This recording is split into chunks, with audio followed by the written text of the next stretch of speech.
नमस्कार दोस्तों, आज के हमारे इस वीडियो में हम आपके लिए अपरा एकादशी की व्रत कथा लेकर आए हैं। एक समय की बात है, युधिष्ठिर महाराज भगवान श्री कृष्ण से पूछने लगे, हे माधव, ज्येष्ठ मास के कृष्ण पक्ष में आने वाली एकादशी का क्या नाम है तथा इसका क्या महत्व है, मुझे विस्तार पूर्वक बताइए। हे युधिष्ठिर, आपने जन कल्याण के लिए बहुत ही उपयोगी प्रश्न पूछा है।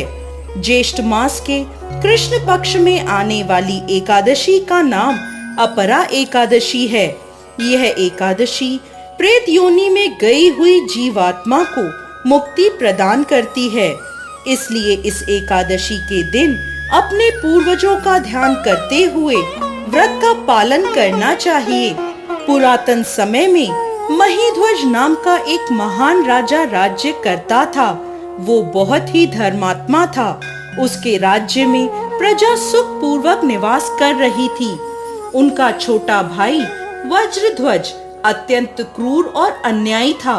राजा महीध्वज की लोकप्रियता से वो बहुत चिढ़ता था और द्वेष के कारण एक दिन उसने एक ऐसा कुकर्म किया जिसकी कल्पना भी असंभव है।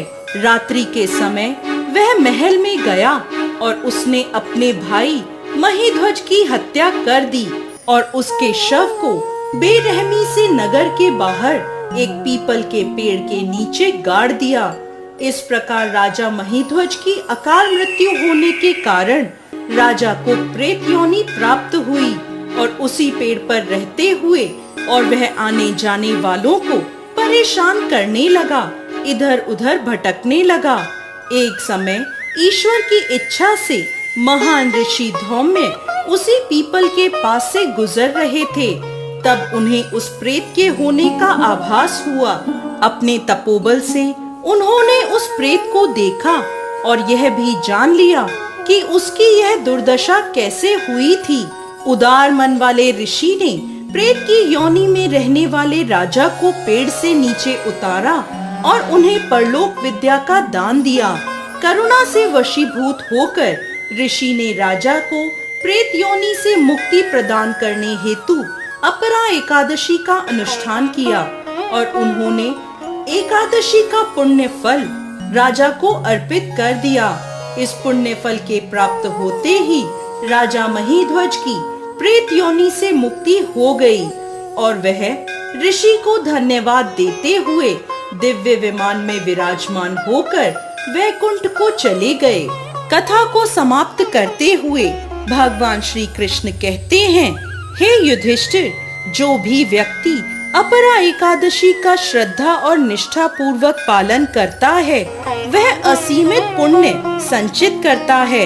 यह एकादशी ब्रह्म हत्या, भ्रूण हत्या, धन संचय के लिए शास्त्रों का अध्ययन, गुरु की निंदा आदि पापों से मुक्ति प्रदान करती है।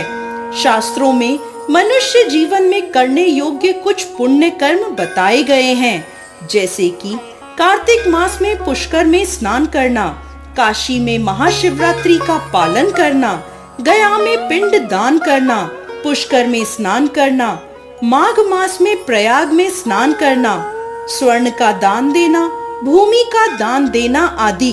वर्तमान समय में जो व्यक्ति यह सभी पुण्य कर्मों को नहीं कर पाते वह इन सभी का फल अपरा एकादशी का व्रत और पूजन करके प्राप्त कर सकते हैं। व्यक्ति को अपरा एकादशी के व्रत का पालन पूरी निष्ठा पूर्वक करना चाहिए।